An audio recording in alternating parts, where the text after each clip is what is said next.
وعن أبي هريرة قال بينما النبي صلى الله عليه وسلم يحدث أعرابي فقال أبات الشاة قال إذا ضيعت الأمانة فانتظر الشاة قال كيف إذا أعطوها قال إذا وسد الأمر إلى غير أهله فانتظر الساعة হযরতে আবু হুরায়রা রাদিয়াল্লাহু তাআলা আনহু বলেন আল্লাহ নবী এক সময় বয়ান করছিলেন আলাপ আলোচনা করছিলেন সাহাবায়ে কিরামদের নিয়ে এমন সময় এক আরবী এসে আল্লাহ নবীকে জিজ্ঞাসা করলেন কিয়ামত কবে হবে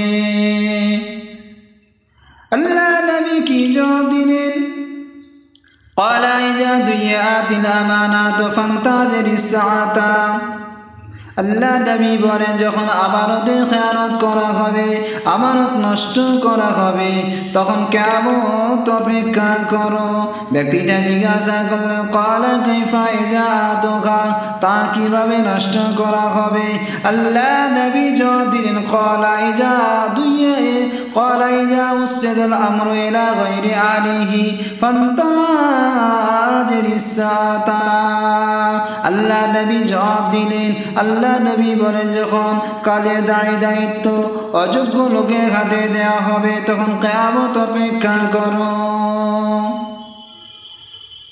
আল্লাহ নবী সাহাবায়ে কিরামদের নিয়ে আলাপ আলোচনা করছিলেন এমন সময় এক আরবী এসে আল্লাহ নবীকে জিজ্ঞাসা করলেন কিয়ামত কবে হবে আল্লাহ নবী বলেন যখন আমানতের খেয়ানত করা হবে আমানত নষ্ট করা হবে তখন কিয়ামত অপেক্ষা করো ব্যক্তিটা জিজ্ঞাসা করেছিলেন তা কিভাবে নষ্ট করা হবে আল্লাহ নবী বলেছিলেন যখন কাজে দায়িত্ব যোগ্য অনুপযুক্ত লোকের হাতে দেওয়া হবে তখন কিয়ামত অপেক্ষা করো অর্থাৎ হাদিসের ভাষায় বলা হয়েছে যখন প্রশাসন ব্যবস্থা সমাজ ব্যবস্থা বিচার ব্যবস্থা অযোগ্য লোকের হাতে চলে যাবে তখন কিয়ামত অপেক্ষা করো।